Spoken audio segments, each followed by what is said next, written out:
I'm Pitney. And I'm Amelia. And we're from Pitney and Amelia's Bitchen Boutique. Who are we? Why, we're your new best friends, of course. Pull up a seat and listen in to what we think about people, places, and things. Geeky stuff, horror movies, weirdos we know, spirituality, sexuality, food, filth. It's like eavesdropping on the people at the next table for like an hour or so, and wishing you could join in on their conversation. Also, do you see who just came in? Look at that hair. Oh, honey, just no. Bitchiness, you're soaking in it. We soften your hands while you do the dishes. Pitney and Amelia's Bitchin' Boutique. We're here. We're queer. And we're in your ear. Every other Friday, where all the classiest podcasts are found. My name is Paige, and you're listening to Reverie True Crime. Before we get into this episode, I want to thank my awesome patrons over at patreon.com/reverytruecrime. At the time of this recording, there's Lorraine, Denise, Melissa, Emily, Trevor, and Madeline. If you want to hang out over there for $3 a month, you get bonus episodes, ad-free episodes, logo stickers, and cards in the mail, and more. You can check it out before you sign up. Also, if you sign up before November or December, I am pausing payments for those 2 months because it's the holidays and I don't want anyone to pay during that time. However, if you join in November, Patreon will charge you $3, but you won't have to pay in December. So just a little heads up on that. Thanks so much for supporting me and the show however you choose to. I love each and every one of you, that's for sure. So today's episode is a little different. It's October, so I thought, why not throw in something extremely weird and spooky? Now this episode, it's up to you to decide what's real and what isn't. Buckle up, grab your popcorn, tuck yourself in bed, get comfy wherever you are, and yes, that means you on the toilet too. I definitely see you, and let's get into this haunting true story of the Smurl family.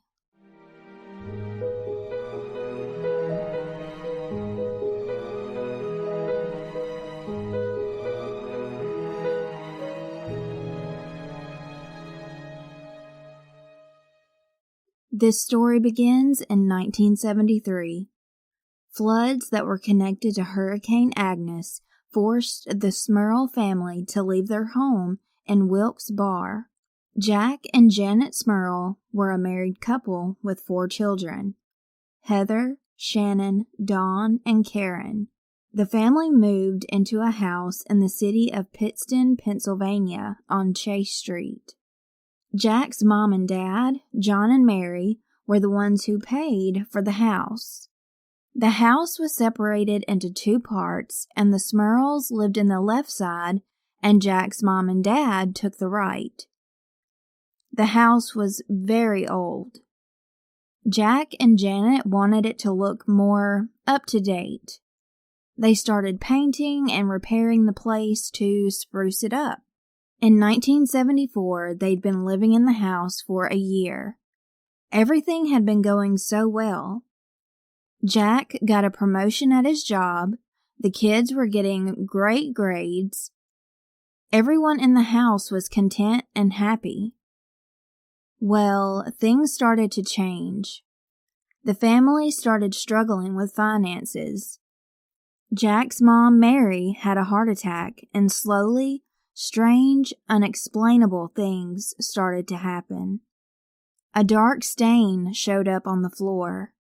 As many times as they cleaned the spot, it always reappeared. Things would go missing and show up again. The toilets and the bathroom sink were brand spanking new, but all of a sudden, these scratches mysteriously appeared all over them. Janet and Jack would paint over the stains on the walls, but it didn't help. These stains would always come back, and ooze through the new paint. Allegedly, their oldest daughter started seeing see-through shapes directly up above her bed. The family's television? It went up in flames with no reasonable explanation, as well as kitchen appliances that were not even plugged into the wall. Problems kept occurring. The water pipes were leaking, but there was no reason for them to be. Every time they thought they had fixed them, they'd always start back leaking. By 1977, they started experiencing more things that were a little more aggressive. Their radio came on and off on its own. The toilet would randomly flush itself. The sounds of someone or multiple people going up and down the stairs. Drawers opened and slammed on their own. But even worse, they could smell what is described as a death smell all over the house. The feelings of hands stroking Jack's skin that couldn't be explained. The temperature in the house started to drop. As all of this was happening, Janet was pregnant and had 2 baby girls. At this time, the paranormal events were spiking. Janet was in the kitchen, and she saw with her own eyes a shadow figure that shook her to the core. Janet would be alone in the home many times, and she heard someone calling her name. Janet, Janet, Janet, Janet. A lot of the time, it sounded like Mary. She would go looking around the house each time to make sure she really was alone, and, as she thought, she was the only one there. Jack's parents claimed that they definitely could hear yelling, name-calling, and arguments coming from Janet and Jack's part of the home. It happened so much that his parents really thought that their marriage was falling apart. One day, it happened. Mary, Jack's mother, saw the same ominous shadow figure that Janet had seen that day in the kitchen. Mary started to understand now what was going on inside of their house. She also came to realize that whatever or whoever was occupying the house with them were not friendly. Shannon was only 7 years old when a light fixture flew off of the ceiling. Conflicting reports say that she was cut by it, and some say it landed right in front of her. Janet would awake in the middle of the night while she was levitating off of the bed, and some nights she would be tossed against the wall while in midair with a lot of force. The Smurls had a German shepherd named Simon, and he was not off limits to these entities. He was often found levitating as well. Janet would even experience terrible physical attacks that tossed her out of the bed, as well as sexual assaults. When this would happen, Jack wasn't able to move. He was paralyzed, possibly in a similar state to sleep paralysis. Something even took hold of little Shannon, dragging the child out of her bedroom. They would discover Shannon at the bottom of the stairs after these assaults, petrified. A day never went by that they didn't hear scratching on and in the walls, along with the sounds of loud breathing. Something that also happened many times while Jack was watching TV was he would fall asleep during a show. He would wake up, but he couldn't move. He was slammed to the floor, describing each time the person on top of him was different. At times, it was a distorted old lady. Sometimes she looked young, a succubus. He said the woman on top of him would sexually assault him, and she would have red eyes as well as yellow gums. The neighbors even said when the Smurls were not at home, they heard yelling and growling coming from inside of the house. The Smurls were scared and didn't know what else to do. They reached out to Ed and Lorraine Warren, a couple who are paranormal investigators. They agreed to come to their house. The Warrens performed an investigation that was broadcasted all over. After investigating for a long period of time, Lorraine Warren told them that they did live in a house with 4 other spirits. She said one was an older woman who was not a threat to the family. One was a younger girl who was angry and could possibly get violent. Conflicting reports say one was a man who passed away in the home and suffered greatly. Others say the man was always lurking in the shadows, that he killed his wife and his lover.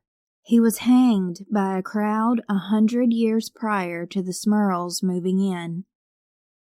The 4th was a demon that would take control of the other 3 spirits to wreak total havoc on the family. Some reports do not mention the young girl, but instead they say another spirit was a powerful entity that they could not reach. Neither could others that tried to come in and channel it. I hate not knowing which report is correct, but either way, what I do know is I wouldn't want either of them in my house. Ed Warren talked to Father McKenna. He was an exorcist authorized by the Vatican. Father McKenna had shown himself to Ed and Lorraine to be legitimate. He attempted to exorcise the house of the demons and spirits. This only made things a lot worse. Ed and Lorraine used an EVP, which is a device that captures voices and sounds that sometimes cannot be heard by the human ears. And when they played it back, they heard entities berating and insulting them. Not only that, but a demon started to choke Ed, which took days for him to recuperate from. Janet and Jack's daughter Karen got deathly sick due to an infection that could also not be explained. Their daughter Dawn kept getting sexually abused by one of the spirits as well.